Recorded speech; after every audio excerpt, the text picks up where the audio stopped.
Viridian, the Green Guide, written by Clouds, read by Distracted by Books. Chapter 62, Investigation. Kotsky slouched up the stairs and knocked on the door as hard as he could. Ogawa, you tentacle-haired bastard, you better be in there. He might be getting better at this whole emotion thing, but worry still felt a hell of a lot like anger, and Kotsky was ready to punch his friend's face in as soon as he opened the door. Except for the fact that he didn't. Instead, the door was opened by a woman who looked to be a few years older than Ogawa was, with long locks of gray hair that almost looked like dusty cobwebs. "What do you think you're doing, brat?" Kotsky looked her up and down. He knew he didn't have the address wrong, but Ogawa had mentioned that he lived with his deadbeat sister, so this must be her. "I'm looking for your stupid brother, not you. Is he home?" "Can't you just text him like a normal person rather than showing up and pounding on my door in the middle of my nap?" she challenged. "You don't think I already tried that, dumbass?" Kotsky growled. "He's not answering, so why don't you go pull him out of his room so I can give him a piece of my mind?" The sister, Arakane, if Kotsky remembered correctly, huffed. "Even if I was willing to do that, brat, he's not here." Kotsky felt his stomach drop slightly. "Well, then where the hell is he?" Arakane shrugged. "Hell if I know. Haven't seen him in almost a week. He's probably out on a bender or something." "So let me get this straight," Kotsky said quietly. "Your brother has been missing for a week, and you don't even care?" "Do I look like I care about what that brat does?" She rolled her eyes.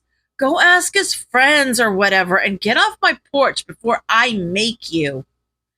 Kotsky growled quietly as she slammed the door in his face. He had half a mind to blow it down and force her to talk to him. But it didn't seem like she had a lot of information anyway. So instead, he turned on his heel and stalked down the street. Where could Ogawa have gone? It just wasn't like him to disappear like this. Not that Kotsky had really known him that long, but still. Whatever. He should probably file a missing persons report or something, since the idiot's sister obviously didn't care enough to do it. Kotsky stopped walking as the thought processed.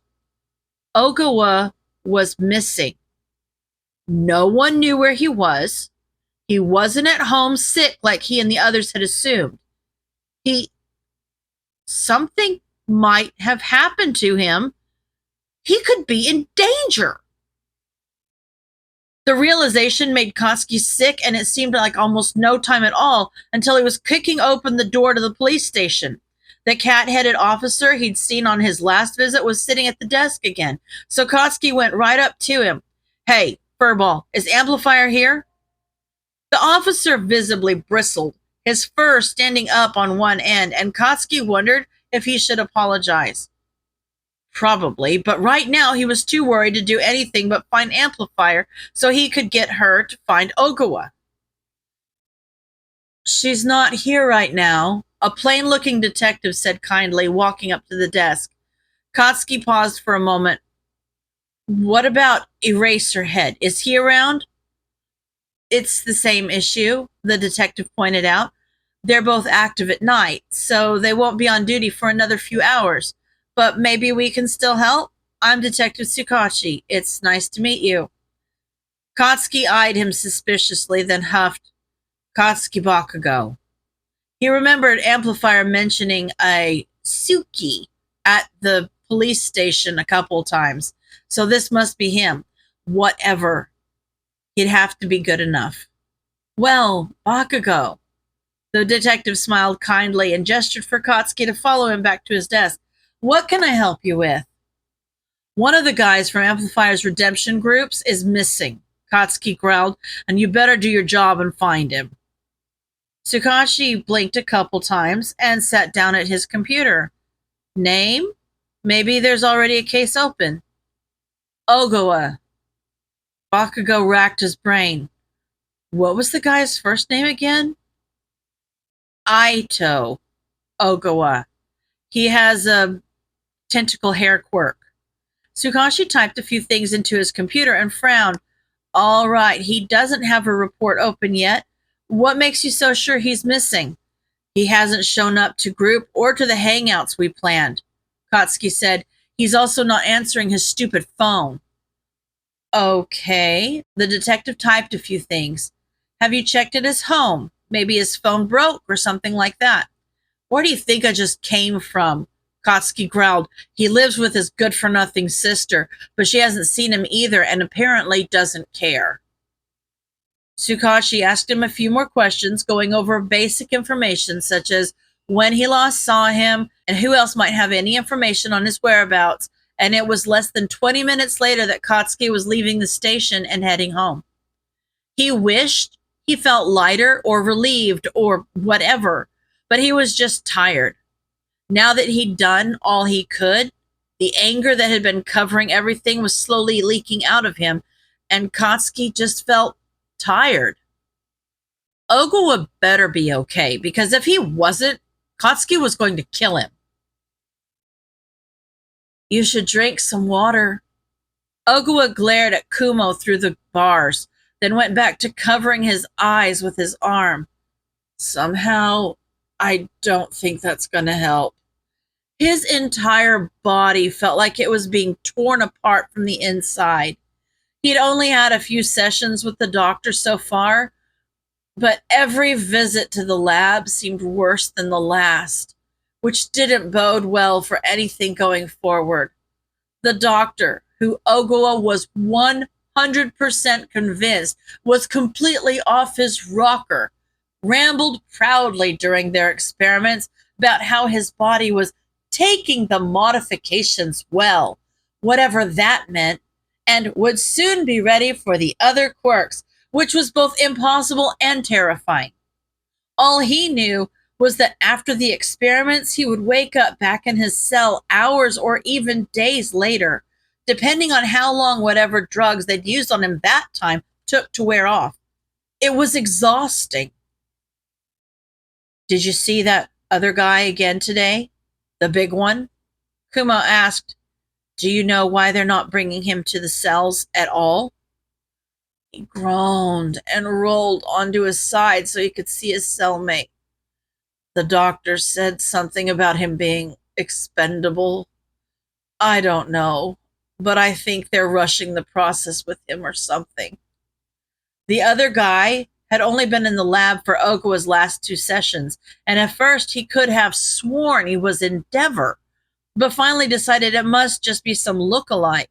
He'd asked Kumo if he'd seen him before, but he was just as confused as he was. They couldn't really afford to offer the mystery experiment any more than passing curiosity, however, considering that they had to focus on staying alive and maybe even finding a way out of there if they could. In a place like this, it was unfortunately every man for himself. I wonder what they're going to use him for. Kumo spoke with a detachment that only came from being in this place way too long. They never tell me. The ones they finish with just disappear. Well, that's comforting. Ogawa deadpanned. Now, if you'll excuse me, I'm going to take another nap. Izuku had spent the past few days obsessively looking up everything he could about Endeavor. It wasn't as if he didn't already have more than a passing knowledge. He couldn't have been able to call himself a hero fanboy if he didn't know a lot of trivia on every one of the top 10 heroes. But Endeavor had never particularly been one of his favorites. He'd been too focused on All Might to really pay Endeavor much mind, but there was no lack of information out there once he went digging. The first surprise had been discovering more about his family. He had 3 living children, and Izuku winced when he realized that his disastrous encounter at New Year's had sparked a rumor that the hero was actually abusive.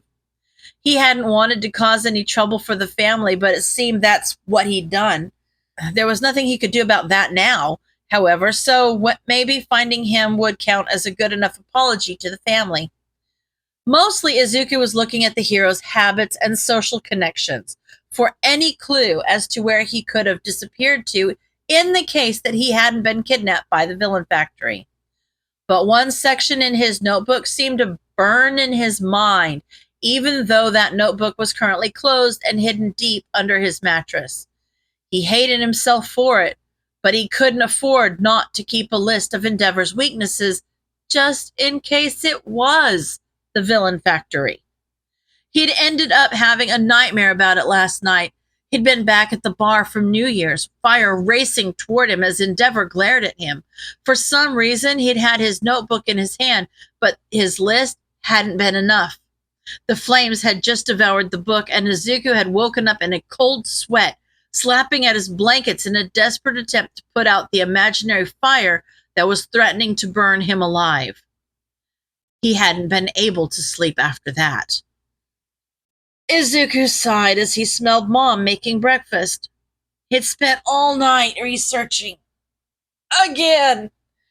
He really needed to stop doing that when he was stressed. But the thought of Endeavor coming back as a berserker, or worse, with multiple quirks, was too... He just hoped that Eraser and the detectives on the case would be able to find him before the news broke, and they could avoid all that drama and negative publicity. There wasn't even a guarantee that the villain factory had taken him. It was just a hunch anyway. Everything was going to be fine. He stood and stretched, ready to go join Mom for breakfast, when he heard a loud gasp. Izuku, get in here! Izuku panicked and tore the door of his room open, racing down the hall and almost falling as he slid into the living room. What is it? What's wrong? Mom was staring frozen at the TV. I know you keep up with all the heroes, and what could have happened? Izuku wrinkled his nose in confusion and turned to the screen, his heart sinking as he saw the headlines. Popularity has gone down significantly since the New Year's disaster. Izuku vaguely recognized the reporter, although he couldn't tell if he recognized her from the news or if he'd saved her at some point.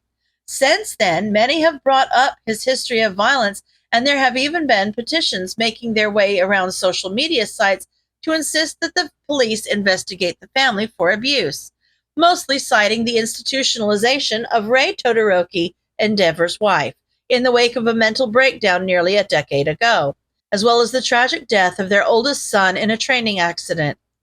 It has been widely speculated that Endeavor will lose the coveted number 2 spot at the next JP Billboard ranking.